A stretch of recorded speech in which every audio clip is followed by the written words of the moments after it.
ये वीडियो आप देखें। आप सभी को विश्वास दिलाता हूं, इस कैंसर को धरती से खत्म करेंगे। इस्लाम नहीं रहेगा, केवल सनातन रहेगा, ना मोहम्मद रहेगा और ना कोई मोहम्मद का नाम लेने वाला रहेगा। इसमें बाबा जी कह रहे हैं इस धरती से इस्लाम को खत्म करेंगे, ना इस्लाम होगा, ना मोहम्मद रहेंगे और ना ही कोई मोहम्मद का नाम लेने वाला रहेगा। अब मैं इसके रियल फैक्ट पे आऊं उससे पहले आपको एक रियल इंसिडेंट बताता हूं। ये जो इमेज आप देख रहे हो इसमें दिख रही महिला एक अमेरिकन है और ये एक एक्सपेरिमेंट करती है। इसने एक के बाद एक 26 चर्च में कॉल किया और कहा मेरा एक बेटा है जो सिर्फ 2 महीने का है, वो कल से कुछ खाया नहीं है, बहुत भूखा है, क्या आप मुझे फॉर्मूला मिल्क दे सकते हैं। बैकग्राउंड में एक रोते हुए बच्चे की आवाज भी लगा दी। आपको जान के हैरानी होगी कि 26 चर्च में कॉल करने के बाद उनमें से 23 ने साफ मना कर दिया। अब औरत अपनी अगली कॉल चर्च के बजाय इस्लामिक सेंटर यानी मस्जिद में करती है। कॉल रिसीव होती है, औरत अपनी वही बात दोहराती है, मेरा 2 महीने का बच्चा है, कल से भूखा है, क्या आप मुझे फॉर्मूला मिल्क दे सकते हैं। सामने से 2 सवाल किया जाता है, आप कहां से हैं और आपको कौन सा दूध चाहिए। ये इस्लाम है, ये प्रॉफेट मोहम्मद का पैगाम है। अगर कोई कहे कि वो इस्लाम को मिटा देगा, कोई मोहम्मद का नाम लेने वाला नहीं रहेगा, तो आपको क्या लगता है इस्लाम की इतनी खूबसूरत टीचिंग के रहते हुए क्या कभी इस्लाम को मिटाया जा सकता है। सिंपल सा जवाब है हरगिज नहीं। खैर ये रियल इंसिडेंट हुआ, लेकिन अब आइए आपको कुछ फैक्ट भी बताते हैं। इस्लाम क्रिश्चियनिटी के बाद दुनिया का दूसरा सबसे बड़ा रिलीजन है। दुनिया के करीब 50 से ज्यादा देश मुस्लिम मेजोरिटी वाले हैं, जहां मुस्लिम पॉपुलेशन 50% से ज्यादा है और दुनिया की 75% मुस्लिम पॉपुलेशन इन्हीं देशों में रहती है, जिसमें Indonesia, Saudi, Turkey, Pakistan, Afghanistan जैसे देश आते हैं। इसके अलावा बाकी 25% पॉपुलेशन दुनिया की बाकी देशों में फैली हुई है, जैसे चाइना, इंडिया, जहां 20 करोड़ से ज्यादा मुसलमान रहते हैं। इसके अलावा अमेरिका, यूरोप जैसी जगहों पर अच्छी खासी मुस्लिम पॉपुलेशन मौजूद है। अब अगर मान भी लें कि मुसलमानों को लेकर होलोकॉस्ट की शुरुआत होती है, देश की गवर्नमेंट मुस्लिम जेनोसाइड का सपोर्ट करती है और ऑर्डर कर देती है, तो भी उन्हीं मुस्लिम को मारा जा सकता है जो कमजोर हैं, माइनॉरिटी है। बाकी 75% पॉपुलेशन को कभी भी खत्म नहीं किया जा सकता। यानी इस्लाम भी रहेगा, इस्लाम के मानने वाले भी रहेंगे और प्रॉफेट मोहम्मद का नाम लेने वाले भी रहेंगे। कुछ और नंबर आपको बताऊं तो इस टाइम पूरी दुनिया में करीब 2 बिलियन से ज्यादा मुसलमान हैं। वर्ल्ड पॉपुलेशन का 25% हिस्सा अकेले मुसलमानों का है। फिर रिसर्च बताती है कि नंबर साल 2030 तक बढ़कर 2.2 बिलियन होगा और 2050 तक यही नंबर 2.8 बिलियन पर पहुंच जाएगा और दुनिया में 30% पॉपुलेशन के साथ इस्लाम दुनिया का दूसरा सबसे बड़ा रिलीजन होगा। रिसर्च ये भी बताती है कि इस्लाम ही है जो दुनिया में सबसे तेजी से फैल रहा। क्यों फैल रहा, इन दोनों वीडियो में आपको बताया है। अगर आपने नहीं देखा तो आप जरूर देखिएगा। अब आप खुद गौर करें, इतने बड़े पैमाने पर किसी धर्म को मिटाना क्या पॉसिबल है। अगर नाजी जर्मनी या सोवियत यूनियन जैसी कोशिश भी करी जाए तो भी पॉसिबल नहीं है। हिस्टोरिकली भी आपको बता ही देते हैं, क्योंकि ये पहले नहीं है जिन्होंने इस्लाम को मिटाने का ख्वाब देखा है, बल्कि इससे पहले इनसे बहुत बड़ी बड़ी ताकतें ये ख्वाब देख चुकी हैं और उनके ख्वाब को चकनाचूर किया जा चुका है। 13वीं सेंचुरी में मंगोल एक ताकतवर, दहशतगर्द और बर्बर फौज हुआ करती थी। चंगेज खान इस फौज का बादशाह हुआ करता था और यह फौज जिस इलाके की तरफ निकलती उसे लूट पार कर कत्ले आम करके उसे जला देती। इनका खौफ दिन ब दिन बढ़ता ही जा रहा था। साल 1258 में चंगेज खान का पोता यानी उनका grandson Hulagu Khan Abbasid caliphate की राजधानी बगदाद पर अटैक करके उसे पूरी तरह से तबाह कर देता है। करीब 8 लाख मुसलमान इस तबाही में मारे जाते हैं। अब्बासिद कैलिफेट के 37वें और आखिरी खलीफा अल मुस्तासिम को घोड़े से कुचलकर मार दिया जाता है। और सबसे बड़ा नुकसान, मुसलमानों की सबसे बड़ी लाइब्रेरी, इस्लाम का सबसे बड़ा एजुकेशन सेंटर बैतुल हिकमत को जला दिया जाता है। उसकी लाखों किताबें नदी में फेंक दी जाती है, जिसकी शाही से नदी का पानी नीला हो जाता है। यहाँ मंगोल का मकसद था इस्लाम को पूरी तरह से खत्म करना। मंगोल ने सोचा था अब इस्लाम पूरी तरह से खत्म हो जाएगा, लेकिन हुआ इसके जस्ट उल्टा। सिर्फ 2 साल बाद 1260 में खुद मंगोल के एक रूलर बरके खान इस्लाम कबूल करके मुसलमान बन जाते हैं। मतलब जो मंगोल इस्लाम और मुसलमानों को खत्म करने आए थे वो खुद मुसलमान हो गए। और फिर 1295 में मंगोल हलाकू खान के वंश से एक और रूलर गजन खान भी इस्लाम कबूल कर लेते हैं और पूरे मंगोल एम्पायर में खूब मस्जिदें बनवाते हैं, जिसका नतीजा ये हुआ कि जो मंगोल इस्लाम को खत्म करने आए थे वो ही इस्लाम के पैरोकार बन गए। एक और एग्जांपल देखें, साल 1478 से लेकर 1834 तक स्पेन में Catholic church back court system हुआ करता था, जिसका मकसद था स्पेन को 100% कैथोलिक कंट्री बनाना। और इसके लिए उन्होंने उन लोगों को टारगेट किया जो मुस्लिम थे, ज्यूज थे या फिर क्रिश्चियन होने का दावा करते थे, लेकिन अंदर ही अंदर अपना अलग धर्म मानते थे। इस पीरियड में स्पेन में मुसलमानों का एक आखिरी किला हुआ करता था जिसका नाम था ग्रनाडा, और 1492 में वो भी गिर जाता है या गिरा दिया जाता है। इस तरह स्पेन पूरी तरह कैथोलिक राजा फर्डिनेंड और इसाबेला के कंट्रोल में आ जाता है। पहले तो उन्होंने मुसलमानों से कहा कि आप अपना रिलीजन फ्रीली मान सकते हैं, कोई प्रॉब्लम नहीं है, लेकिन कुछ ही साल बाद करीब 1502 में वो अपने ही कहे से पलट गए और एक नया फरमान सुना दिया, मुसलमानों या तो क्रिश्चियन बन जाओ या स्पेन छोड़ दो। उनके इस फरमान को मानने से अगर कोई मना कर देता तो उसे पनिश किया जाता, जेल में टॉर्चर किया जाता और यहां तक कि उन्हें मार दिया जाता था। और इस तरह जोर जबरदस्ती करके करीब 2 लाख मुसलमानों को क्रिश्चियन बना दिया गया। जिन लोगों पर शक होता कि ये चुपके चुपके इस्लाम फॉलो कर रहा है तो बाकायदा उन्हें कोर्ट में लाया जाता, उनके खिलाफ ट्रायल होते और कई लोगों को तो जिंदा जला दिया जाता। अरबिक लैंग्वेज,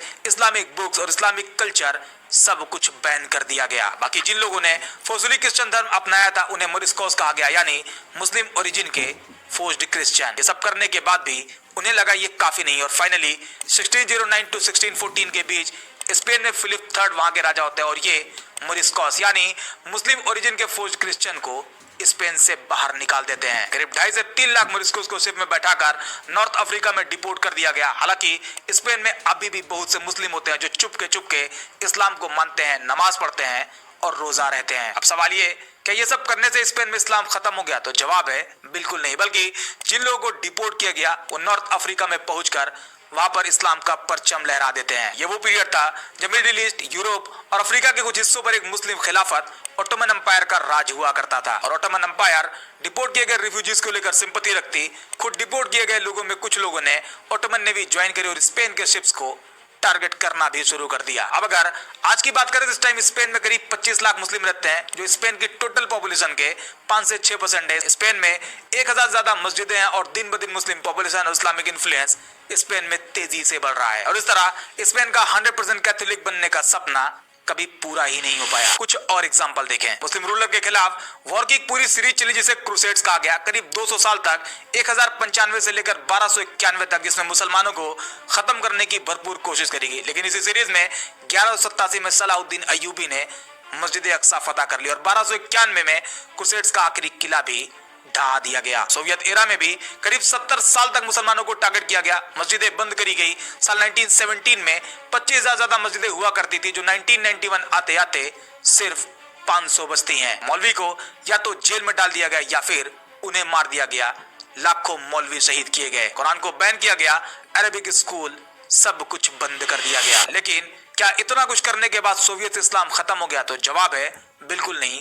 सोवियत खत्म हो गया लेकिन इस्लाम खत्म नहीं हुआ, बल्कि और मजबूती के साथ वजूद में आता है। आज रशिया में करीब 26 करोड़ मुस्लिम रहते हैं। रशिया की टोटल पॉपुलेशन का करीब 15% हिस्सा। पॉपुलेशन के हिसाब से ये यूरोप के किसी भी देश की सबसे बड़ी पॉपुलेशन है और रशिया का दूसरा सबसे बड़ा रिलीजन भी है। सिर्फ पुतिन के रूलिंग पीरियड में 7500 मस्जिदें बनाई गई। कई मुस्लिम यूनिवर्सिटी है, Moscow Islamic institute MII, Russian Islamic university Kazan, Dagestan Islamic university जैसी कई यूनिवर्सिटी जिसमें बैचलर, मास्टर और पोस्ट ग्रेजुएट लेवल पर इस्लामिक थियोलॉजी पढ़ाई जाती है। चाइना में भी उइगर मुस्लिम को लेकर इस्लाम और मुसलमानों को टारगेट किया जाता है। इंडिया में भी मुस्लिम पहचान की वजह से लोगों को लिंच किया गया, उन्हें अरेस्ट किया गया, टॉर्चर किया गया, चोरी के शक में मार दिया गया। लेकिन अभी जितने भी एग्जाम्पल आपको बताए उन सभी में वक्ती तौर पर मुसलमानों को जरूर दबाया गया, खत्म करने की कोशिश करी गई, लेकिन बाद में वही मुस्लिम एक नई ताकत के साथ मजबूत होता है और इसके पीछे भी एक स्ट्रॉन्ग रीजन है, इस्लाम की अपनी आइडियोलॉजी। इस्लाम कुरान और प्रॉफिट मोहम्मद के साथ साथ अपने कुछ खास पहलुओं की वजह से मजबूत था, मजबूत है और मजबूत रहेगा। नमाज, रोजा, हज, ज़कात, इस्लाम के ये 4 पिलर आपस में मिलकर एक बैलेंस सोसाइटी बनाते हैं। एक ही सफ में खड़े हो गए महमूद और अयाज, ना कोई बंदा रहा ना कोई बंदा नवाज। इस्लाम का ये एक पॉइंट सोशल इनइक्वालिटी को लगभग खत्म कर देता है और इस्लाम के मजबूत होने की ये एक बड़ी खासियत है। अब हम एक स्टेप और आगे बढ़ते हैं। अभी तक हम हिस्ट्री में हुए इवेंट को देख रहे थे जिसमें इस्लाम को मिटाने की कई बार कोशिश करी गई लेकिन उसे मिटाया नहीं जा सका। तब ताकत का दौर हुआ करता था, आइडियोलॉजी का दौर हुआ करता था, लेकिन आज कानून का दौर चल रहा। कोई भी हो कानून के दायरे में है, गवर्नमेंट हो, ऑर्गेनाइजेशन हो या फिर इंडिविजुअल, सब के सब कानून के दायरे में है। तो क्यों ना कानून के दायरे में भी देख लिया जाए क्या कानून की मदद से इस्लाम को खत्म किया जा सकता है। तो सबसे पहले हम वर्ल्ड वाइड देखते हैं। यूनाइटेड नेशन का फाउंडिंग डॉक्यूमेंट है यूएन चार्टर 1945। इसके आर्टिकल 1 सेक्शन 3 और आर्टिकल 55 सेक्शन C में कहा गया है यूनाइटेड नेशन का एम है ह्यूमन राइट और फंडामेंटल फ्रीडम को प्रमोट करना बगैर किसी रेस, सेक्स, लैंग्वेज या रिलीजन के भेदभाव के। यानी यूएन की सभी मेंबर कंट्रीज, इंडिया, यूएसए जैसे सभी देश लीगली कमिट करते हैं वो अपने सिटीजन को रिलीजियस फ्रीडम देंगे। इसके अलावा एक और इंपॉर्टेंट डॉक्यूमेंट है universal declaration of human right UDHR 1948। इसके आर्टिकल 18 में रिलीजियस फ्रीडम की बात करी गई और बाकायदा हर एक इंसान को ये राइट दिया गया है वो किसी भी धर्म को मान सकता है, उसे बदल सकता है या कोई भी धर्म नहीं मानता। और अगर कोई स्टेट यानी गवर्नमेंट किसी कम्युनिटी को फोर्स करे रिलीजन चेंज करने के लिए या कोई सरकार किसी रिलीजन को मिटाने की कोशिश करे तो वो ह्यूमन राइट वायलेशन माना जाएगा। एक और डॉक्यूमेंट है international covenant on civil and political right ICCPR 1966। इसके आर्टिकल 18 में भी सेम राइट दिए गए हैं। इसके अलावा यूएन जेनोसाइड कन्वेंशन 1948 के मुताबिक अगर कोई सरकार या ग्रुप किसी रिलीजन, रेस या एथनिक ग्रुप को डिस्ट्रॉय करने की कोशिश करे तो वो जेनोसाइड की कैटेगरी में आएगा। यानी अगर कोई देश ऑफिशियली कहे कि वो इस रिलीजन को खत्म करना चाहती है या खत्म कर देगी तो वो इंटरनेशनल क्राइम माना जाएगा। ये तो इंटरनेशनल लेवल पर कानून है, लेकिन अब चलो मान लेते हैं कि एक टाइम यूएसए यूएन की बात नहीं मानता क्योंकि विश्व गुरु है भाई, तो क्या अमेरिका की मदद से मुसलमानों को खत्म किया जा सकता है, इस्लाम को मिटाया जा सकता है? तो जवाब है बिल्कुल नहीं। अमेरिकन कॉन्स्टिट्यूशन में रिलीजियस फ्रीडम को लेकर फर्स्ट अमेंडमेंट 1791 में कहा गया है Congress shall make no law respecting and establishment of religion और prohibiting the free exercise thereof. इसमें दो चीजें हैं, first no establishment of religion, सरकार किसी भी धर्म को ऑफिशियल धर्म नहीं बना सकती है, and second free exercise of religion, हर व्यक्ति अपना धर्म फ्रीली प्रैक्टिस कर सकता है। मतलब ये चांस भी नहीं है कि सुपर पावर अमेरिका की मदद से इस्लाम को खत्म किया जाए, कोई ऑप्शन ही नहीं है भाई। अब जहां तक बात इन बाबा जी की है जो दुनिया से इस्लाम को खत्म करना चाहते हैं, ये चाहते हैं कि कोई प्रॉफिट मोहम्मद का नाम लेने वाला ना हो। इनकी ये ख्वाहिश बस ख्वाहिश बनकर रह जाएगी। अभी इन्वायरमेंट ऐसा है जो ये कुछ भी कह रहे हैं और फ्रीली घूम रहे हैं। अगर वाकई इंडियन लॉ के हिसाब से एक्शन लिया जाए तो ऐसे लोग जेल से बाहर नहीं आ पाएंगे, क्योंकि इंडियन कॉन्स्टिट्यूशन में भी right to freedom of religion के प्रावधान मौजूद है, जिसमें आर्टिकल 25